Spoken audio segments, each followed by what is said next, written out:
kategori mampu, orang kaya, yang belum lama ini kan artis siapa tuh?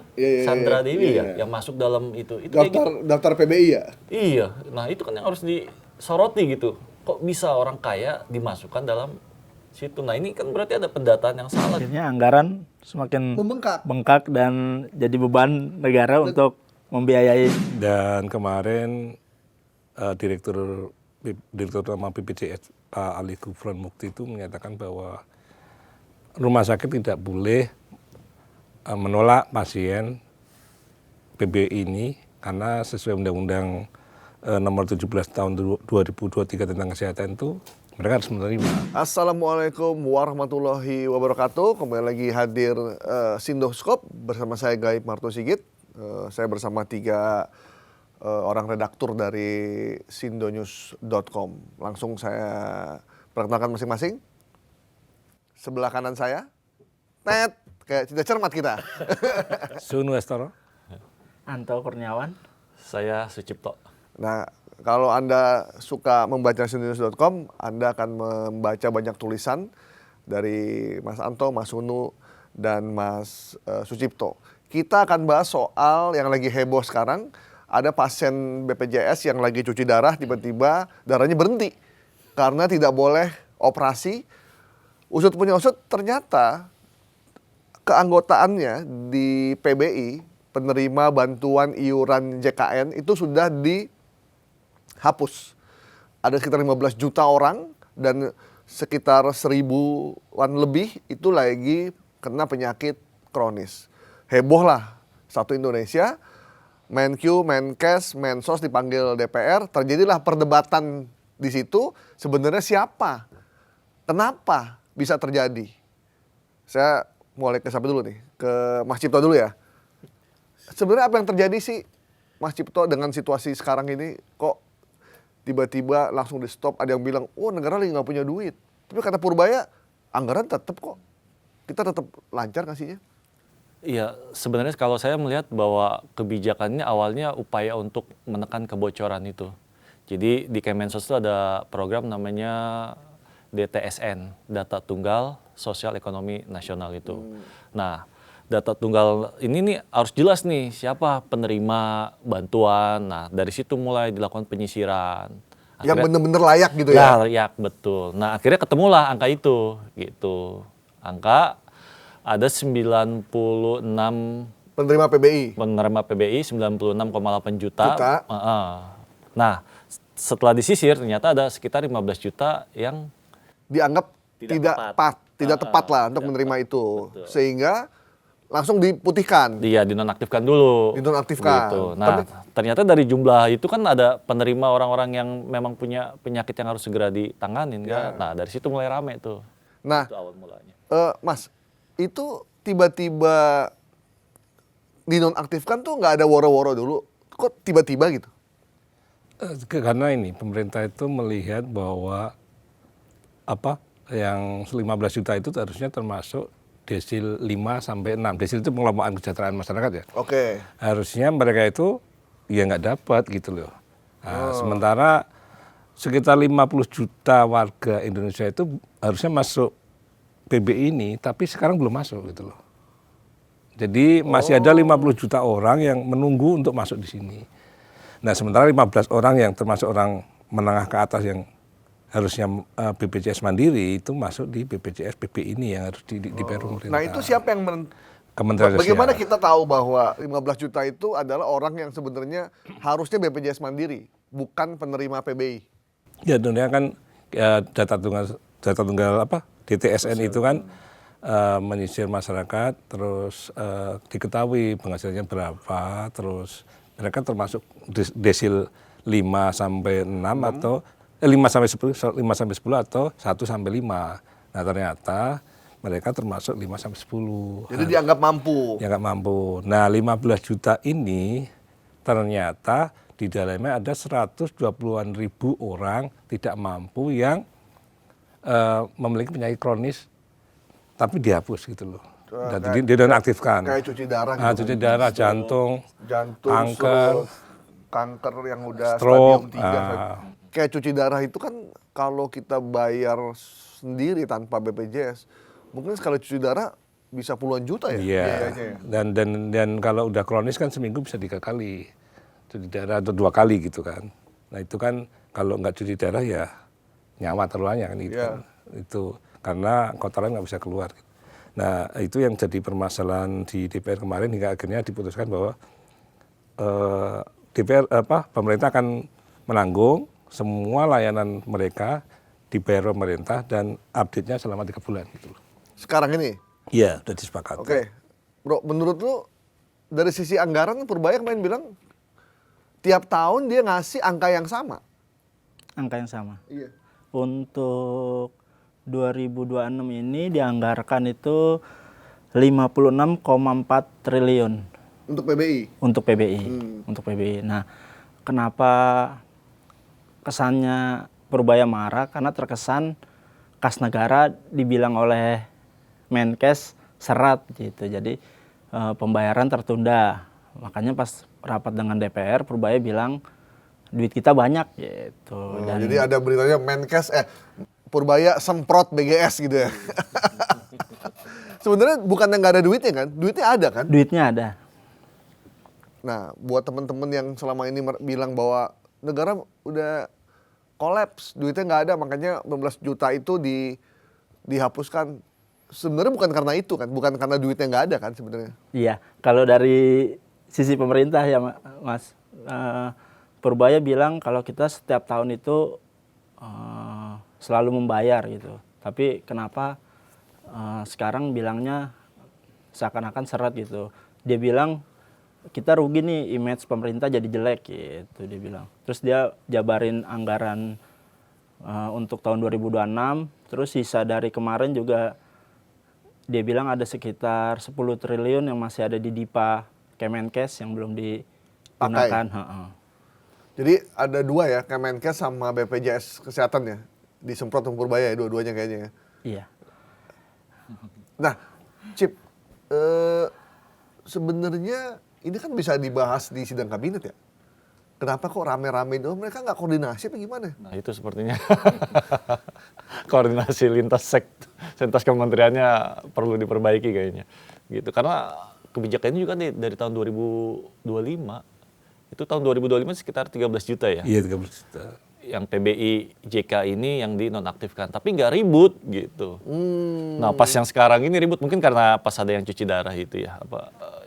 Pasien Yang cuci itu darah ya. tiba-tiba berhenti ya. Gitu.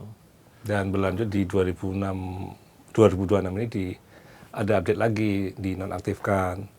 Tapi Menteri Sosial kemarin di DPR juga bilang bahwa dia mengakui bahwa DTSN ini belum sempurna gitu loh. Jadi makanya masih ada warga miskin yang ikut PBI ikut dinonaktifkan. Harusnya kan enggak Ya dinonaktifkan. kalau belum sempurna ya jangan dipakai dulu ya. minimal ya dicek dulu bagaimana kan kalau ini jadi heboh, Gaduh ya. gaduh dan nggak produktif jadinya. Terus terakhir gimana kesimpulannya jadi? Ya pemerintah sudah mereaktivasi lagi ya, mengaktifkan lagi sekitar 106.000 pasien PBI JK itu gitu. Jadi sudah diaktifin lagi tuh. Yang cuci darah? Iya, yang 120.000 kan tadinya kan, terus 106.000 sudah diaktifkan lagi. Sisanya itu ada yang pindah ke Mandiri gitu. Sebenarnya duit kita cukup nggak sih buat menopang kebutuhan PBI, bansos dan lain-lain itu? Kalau dari keterangan Menkyu di rapat DPR kemarin sih, dia menyatakan kalau sanggup selama ini gitu. Terus untuk reaktivisasi 11 juta penerima PBI sendiri udah disiapkan 15 miliar dari pemerintah, tinggal Menkes Menkes dalam hal ini koordinasi dengan Purbaya nanti tinggal dicairkan. Saya sampai sekarang masih belum dong gitu soal sebenarnya Menkes sama Mensos tuh koordinasinya terkait dengan PBI itu di bidang bagian mananya ya? Menkes tuh ngapain, Mensos tuh ngapain? Bisa nggak Mas? Jelasin. Kalau yang soal BPJS itu yang mengupdate itu kan memang kewenangan dari Kementerian Sosial ya. lewat di TSN itu. Nah, yang data-data. Jadi Mensos itu yang menentukan Layak tidaknya warga penerima. yang layak untuk terima PBI. Iya. Berdasarkan itu tadi ya, data itu. Ya, sementara di Kementerian Kesehatan itu kan dia yang tahu jumlah pasien mana yang kronis dan termasuk yang pengelola rumah sakit kan Kementerian Kesehatan ya. Nah, Menkes bilang masih ada 120.000 yang harusnya PBI dan dapat PBI tapi ikut dinonaktifkan. Nah, akhirnya Kementerian Sosial bilang itu yang 10.000 itu sudah dinonaktifkan, lainnya mungkin mandiri ya, pindah ke mandiri. Nah, menarik kemarin tuh anggota DPR seperti Rika itu di Pitaloka ngomong ini soal nyawa, nggak bisa kita sepelekan ya, karena ini kan penyakitnya kan yang disampaikan Menkes itu yang 120.000 itu penyakit yang kronis seperti gagal ginjal, kanker, jantung, hemofilia, stroke, thalassemia, sampai sirosis hati. Itu ada daftarnya sama jumlahnya. Nah itu kan kalau sampai nggak ditangani berapa hari, secara cepat itu kan bahaya ya, nyawa manusia. Nah itu makanya di rapat kemarin sudah ada kesepakatan bahwa update-nya akan berlangsung selama 3 bulan. Dalam jangka waktu 3 bulan ini layanan tetap diberikan pada warga ini, warga yang kurang mampu yang ini, terus sama biayanya ditanggung sama pemerintah. Mungkin sekitar 15, kalau hitung-hitungannya mana 15 miliar itu. Tapi memang kasus apa ya, nggak tepat sasaran itu sering ya, gitu. Sering. Iya kok bisa gitu, kategori mampu, orang kaya, yang belum lama ini kan siapa, artis siapa tuh? Iya, Sandra Dewi iya. yang masuk dalam itu kayak gitu. Daftar PBI ya? Iya, nah itu kan yang harus disoroti gitu. Kok bisa orang kaya dimasukkan dalam situ? Nah ini kan berarti ada pendataan yang salah nih di level bawah. Apalagi kalau yang data, sorry nih, yang data nih ya, ketua RT atau ketua RW yang didaftarin, ya saudara-saudaranya juga. Betul, karena memang data itu diajukan ke Kemensos itu awalnya dari wali kota. Nah, wali kota kan otomatis Wali kota kan ke kelurahan, Iya, terus berarti kan kecamatan, kelurahan ke RT, ke RW, ke RW ke RT.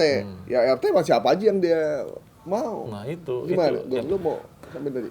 Tapi memang dari diskusi antar kementerian tadi di DPR itu kemarin itu memang intinya pemutahiran itu disepakati. Artinya memang ada kebocoran. Tapi yang dijadi garis bawah itu penonaktifan itu terkesan mendadak gitu loh, Bang.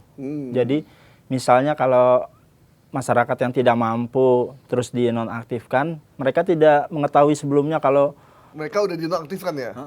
mereka tidak mengetahui kalau itu akan diberhentikan gitu. Kalaupun mau dinonaktifkan, permintaan mereka secara Gradual. bertahap gitu. Artinya mereka bisa pindah ke mandiri. Intinya sih seperti Sosialisasinya kurang ya. Iya. Itu bukan kelemahan kita tuh. Jadi sosialisasi, koordinasi. Iya. Yang kasihan kan ketika lagi proses operasi. Lagi proses operasi tiba-tiba berhenti kan, kata dokternya, wah Anda udah nggak terima PBI ini. Sementara operasi udah lagi berlangsung nih. Cuci darahnya berlangsung kan, nggak lucu kan sebenarnya gitu. Tapi ya kita harus akui ya sebenarnya gara-gara informasi ini itu manfaat dan kinerja BPJS Kesehatan yang sebenarnya lumayan udah lebih bagus ya, itu jadi ketutup jadinya.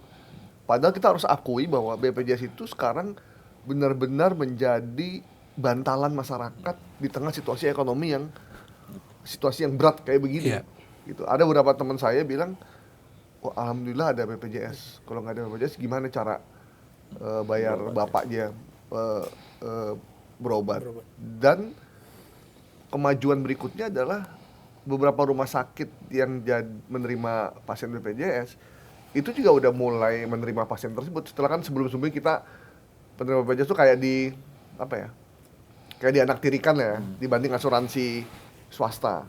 Dan sekarang memang berbeda pelayanannya, tapi tetap mereka dilayani dengan baik, ada petugasnya, dan rumah sakit juga menerima, dan itu fakta bahwa sebenarnya BPJS benar-benar dibutuhkan oleh masyarakat loh, Mas. Gimana, Iya. Mas?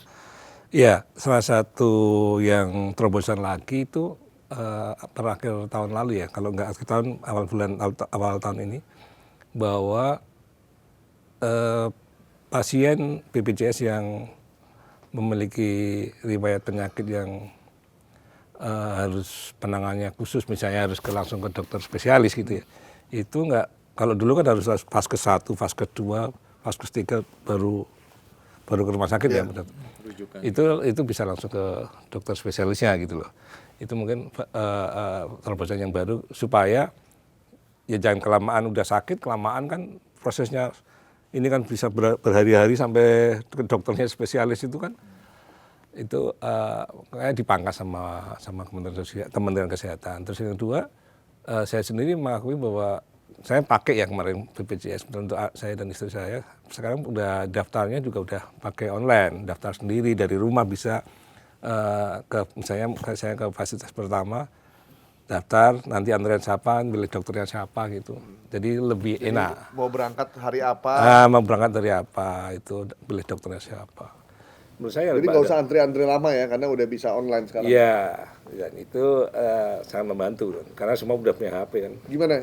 Setuju kan BPJS di bantalan masyarakat sekarang di luar Gojek ya? Iya. Kalau bisa ya jangan sakit. Nggak, ada satu statement dari kepala BPJS bilang, kalau dulu ada yang mengatakan orang miskin nggak boleh sakit. Nah sekarang sebenarnya orang miskin harus sehat. Tapi kalau sakit, ada BPJS gitu. Nah memang problemnya, yang saya pernah ngobrol sama orang-orang BPJS Kesehatan ini, BPJS itu kan dihilirnya. Ya. BPJS itu dihilir, dia menerima orang sakit. Yang harus juga digencar oleh pemerintah adalah di hulunya. Bagaimana supaya masyarakat sehat. Ya, masyarakat sehat. Nah, masyarakat sehat itu kan perlu adanya edukasi. Perlu adanya campaign. Jangan merokok terlampau berlebihan. Jangan minum minuman manis. Jangan makan ini, makan jeroan berlebihan segala macam. Itu kan perlu campaign. Dan pemerintah atau kementerian lain perlu edukasi bahwa makanan yang sehat itu tidak harus nasi, tidak harus ini, bisa juga makanan yang lain. Nah, curhat dari mereka, peran ini nggak dijalankan dengan maksimal. Sehingga orang yang sakit semakin banyak, beban dari BPJS juga semakin besar, ditambah iuran BPJS tidak naik-naik. Jadi memang situasinya tuh, kelemahan di kita tuh gitu. Dia bilang, semuanya harus punya peran yang sama. Nah, problemnya adalah ketika semua orang nih ngurusinnya di hilirnya. Yang di hulunya, itu nggak diurus. Gimana, Gu? Akhirnya anggaran semakin bengkak dan jadi beban negara untuk membiayai. Nah, itu. Sebenarnya kalau dari pelayanan sih, pengalaman orang-orang yang cerita ya. Misalkan istri saya lagi ada di New Zealand ya. Dia bayar asuransi selama sekolah di sana. Nah, ketika dia sakit, orang-orang sana bilang kalau bisa jangan sakit di sini, sehat saja. Karena ini orang Indonesia yang ada di sana bilang tidak semudah di Indonesia. Di Indonesia itu kalau kita sakit, datang ke klinik, datang ke rumah sakit, langsung dilayani. Kalau di sana, kalau nggak urgent banget, itu nggak akan ketemu dokternya. Kalau bisa by phone aja. Obat semua di telepon, dikirim. Kita beli sendiri atau dikirim. Jadi, dan kalaupun kita maksa ketemu dokter mau konsultasi, itu waktunya bisa 2 minggu. Perjanjian. Kalau di kita, baru sejam nggak dilayanin, wah ngamuknya udah kayak apa. Ini sorry to say nih, bukannya kita membanding-bandingkan. Cuma, ini kesaksian mereka nih. Pelayanan kesehatan di Indonesia itu jauh lebih bagus, jauh lebih cepat dibandingkan di beberapa negara maju. Karena di negara maju dokter tuh kalau udah ada libur nggak akan bisa diganggu, kecuali yang penyakitnya urgent. Tapi kalau cuman batuk, ya udah beli obat batuk aja. Begitu. Jadi nggak semudah yang ada di sana. Makanya dibilang kalau bisa sehat, sehat. Nggak usah tergantung sama rumah sakit. Dan pemerintahnya di beberapa negara itu rajin. Jadi kalau kita ke beberapa negara Eropa ya, itu kalau kita ke supermarket itu ada tanda-tanda tertentu tuh, kuning, merah, biru, ingredientnya jelas bahwa ini mengandung ini mengandung ini. Nah di kita apakah ada yang kayak gitu? Enggak ada. Nggak ada. Ada. Nggak ada. Di kita nggak ada. Di kita masih terlampau masif, orang masih boleh beli ini, orang boleh beli itu tanpa ada kandungan yang jelas bahwa ada tanda merah, bahwa merah tuh berbahaya. Di kita tuh nggak. Nah itu yang peran-peran itu yang sebenarnya harus dilakukan. Kalau nggak begini terus, lama-lama boncos, mumet Purbaya nggak bisa tidur makin. Gimana, Cip? Ya memang peran itu harus diambil oleh kayak mungkin pendidikan sejak dini kali ya, mungkin dari sekolah itu kan harus diajarkan anak-anak untuk hidup sehat.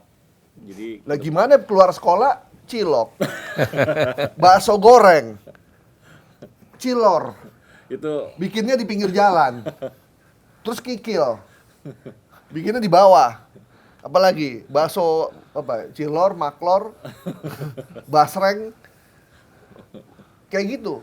Terus bumbu-bumbunya mecin-mecin warna-warna. iya, emang itu pelaku UMKM juga ya.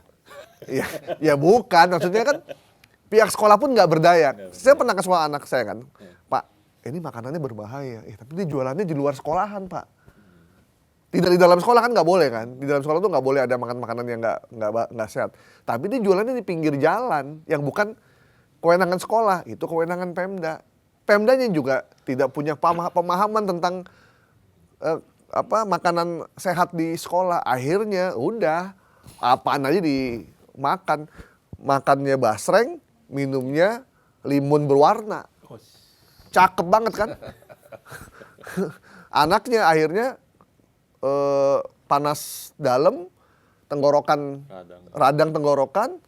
Akhirnya karena bingung mau nggak sembuh, dikasih puyer nggak sembuh, dikasih minyak angin nggak sembuh, dibawalah ke rumah sakit, klinik.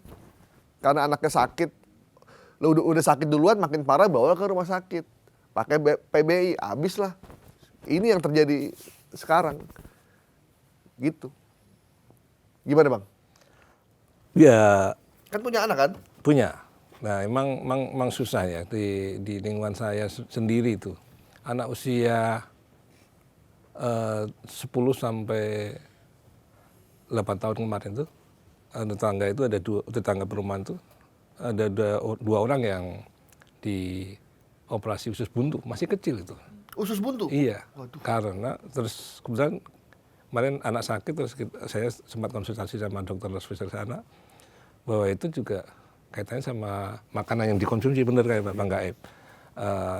Makanan yang olahan yang cepat saji, banyak lah yang kalau dimakan mungkin satu nggak apa-apa, cuma kalau sering tiap hari, Tiap hari ya? nah itu numpuk lama-lama jadi usus buntu. Dan orang tua nggak menyadari, cuma sakit gitu kan. Ternyata telah dibawa ke rumah sakit usus buntu gitu loh. Itu kan udah parah, baru masih kecil udah segitu, berarti pola makan yang salah gitu ya. Tapi memang sulit kalau kita udah larang, ternyata di sekolah temannya jajan dikasih, Iya, bener-bener. main dikasih sama temannya, susah juga kita untuk melarang itu. Jadi edukasi yang penting ya? Edukasi yang penting. Gimana? Lu punya pengalaman nggak? Saya punya temen jurnalis juga. Nah dia baru umur 38 lah, dia udah cuci darah. Belum 40 dong. Iya, artinya memang trennya, bukan tren ya, maksudnya usia muda yang Harusnya produktif ya? harusnya produktif, tapi karena penyakit itu, entah itu diabetes atau ini, yang diharuskan untuk cuci darah itu semakin bertambah gitu. Yang tadinya mungkin kalau berapa tahun belakang kita lihat kalau usia mungkin 50 ke atas, tapi sekarang mulai kena. Sekarang usianya tuh semakin Ada yang umur 25 kemarin juga, ada yang cuci darah sama jantung, berarti tuh dia dari kecilnya udah Dari kecil. konsumsi itu kan sekitar 15 sampai 20 tahun kan Baru baru efeknya, iya. efeknya gitu. Nah, ini mungkin buat anak-anak kita juga nih, untuk memang kita nggak bisa berharap, kita berharapnya negara melakukan edukasi di sekolah, mungkin dengan MBG sponsor ya, masuk nih barang nih. Bu Nani, Pak Dadan, mungkin dengan MBG yang memang bergizi, kalau bergizi ya, itu mungkin bisa mencegah. Kalau bergizi, mudah-mudahan makanya jangan dikasih, kan saya lihat tuh ada juga yang bulan puasa mau dikasih susu. Susu kan ada susu itu kan susu yang kardus tuh kan mengandung Udah olahan juga itu. olahan gula. Apalagi kalau dikasih susu kental manis. Waduh. Namanya bukan susu lagi sekarang. Susu kental manis udah dirubah jadi kental manis doang. Karena ternyata itu bukan susu. Bukan susu. Gitu. Bertahun-tahun Indonesia dibohongin tuh ya sama susu kental manis gitu. Ore udah minum susu. Padahal kental manis nggak ada susunya. Nah, mungkin bisa jadi solusi, walaupun ada beberapa masalah juga di situ.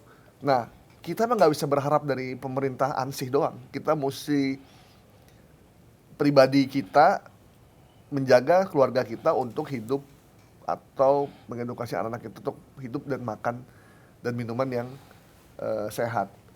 Contoh nih kita nih di usia-usia kita nih 25, 30, 40 yang pekerja, kita sering minum kopi kan? Betul. Tapi sebenarnya kita nggak lagi minum kopi. Kita lagi minum sari kopi plus gula. Karena kalau minum kopi itu ya kopi, air putih panas diaduk, minum, itu minum kopi. Tapi kalau minum sari kopi dan gula, itu kopi campur gula, campur rasa-rasa seperti alpukat, rasa-rasa seperti karamel, rasa-rasa seperti pandan. Enak sih, murah harganya 8.000, campur es, esnya juga dibikin, kita nggak tahu bikinnya di mana. Setiap hari kita minum itu, sudah dipastikan kita cuci darah tuh. Jebol ginjal kita. Tanpa kita sadari, memang sekarang belum nih. Cuma nanti, akhirnya begitu kita cuci darah, gampang ada BPJS. BPJS-nya jebol juga. Bayangin tuh. Gimana nih jadi nih? Ya paling tidak sudah menjawab lah untuk pasien-pasien yang memang kronis tetap ditangani oleh pemerintah gitu. Paling tidak mereka yang perlu mendapatkan pelayanan tidak terhenti gitu. Nyawa masih bisa diselamatkan lah. Ya. Gitu. Ada harapan dari masyarakat kan. Gitu. Dan kemarin Direktur Utama BPJS Pak Ali Gufron Mukti itu menyatakan bahwa rumah sakit tidak boleh menolak pasien PB ini karena sesuai Undang-Undang nomor 17 tahun 2023 tentang kesehatan itu mereka harus menerima. Ya. Satu, yang kedua, Mensos Pak Saiful Yusuf itu menyatakan bahwa terkait dengan update data PB ini yang terhapus, yang dinonaktifkan ini bisa mendaftar lagi lewat kelurahan. Jadi dipermudah, karena kalau kita bayangkan di luar daerah mungkin agak susah ya, yang di kepulauan itu kan di mana. Nah itu akhirnya bisa dijembatani di daftar ulang di kelurahan, itu mungkin juga terobosan ya, supaya yang penting jaminan untuk bisa berobat itu dan bisa aktivasi di tingkat kelurahan. Dan semoga kelurahannya juga terupdate dengan kondisi ini. Khawatirnya cuma kesepakatan antar pimpinan, Di bawahnya nggak nyampe. Itu tuh yang paling penting tuh. Jadi harapannya kita itu sesama menteri, kan kayak menteri-menteri itu kan kalau mau sidang kabinet kan ngobrol-ngobrol ya. Kita bisa di TV ya. Betul. Kan kita bisa, Bud, gimana Bud? Aman nih gitu. Pur, duit aman Pur. Terus nanya ke siapa satu lagi tuh, Mensos gitu kan. Siapa namanya? Saiful, Gus, itu PBI gimana kok di stop gitu. Kan bisa ngomong itu ya sambil ngopi ya? Kenapa harus di DPR gitu? Jadi rakyat jadi ngeliatnya kan, kok lu nggak koordinasi, katanya tiap sidang kabinet gitu. Apa sih masalahnya? Kan di sidang kabinet apa sih yang diomongin? Kan sidang kabinet itu kan masing-masing menteri laporan ya? Kecuali kalau emang sidang kabinetnya nggak laporan ya. Iya. Presidennya aja yang pidato, menterinya nggak banyak bicara. Kan kita nggak tahu nih. Tapi harusnya para menteri ini koordinasi dan bisa diselesaikan di situ. Jadi di DPR tidak jadi perdebatan kusir. DPR tuh membahas hal-hal yang lebih berguna gitu, yang lebih memang rakyat butuhkan daripada ngomongin sesuatu ini yang sebenarnya ranahnya eksekutif. Nah, kadang kan di DPR juga memanfaatkan isu ini jadi isu politik jadinya.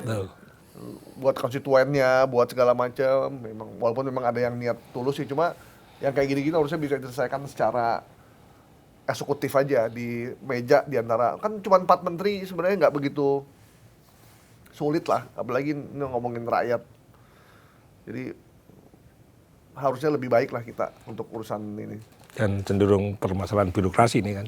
Oh iya, masalah data memang ini jadi PR yang berat karena saya punya langganan ojek ya. Menurut saya dia layak untuk terima PBI. Anaknya 2, istrinya tukang cuci, dianya Gojek, nggak ada pendapatan tetap.